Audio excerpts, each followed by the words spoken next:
bu da son. Son arzuyu dene. Yok ya arzu ne var? Onu çıkardım. Solumuzdan ağzıma desen arzu denen.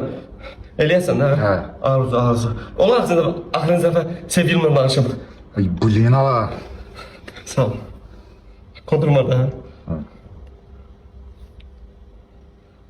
Alo, həyatım. Bir də qulaq as mənə. Orta, sen oradasın. Ben artık 50 kapı yürümüşüm. Bir dakika, aklım- Kimin yanındasın yine? Arzu. Arzu kimdi?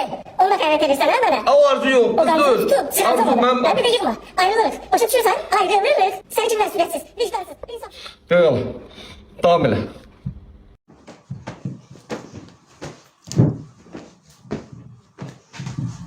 Buyurun, əgər məhsulumuz yaxşı işləməsə, geri qaytara bilərsiniz. Buyurun, əgər yaxşı isitməsə, geri qaytara bilərsiniz.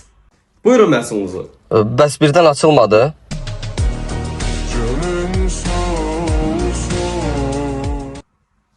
Onda gətirəs bir şey fikirləşərik.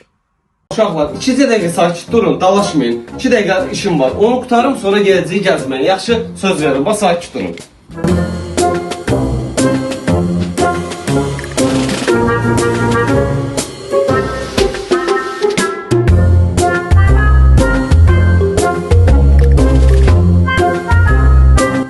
Two seconds later.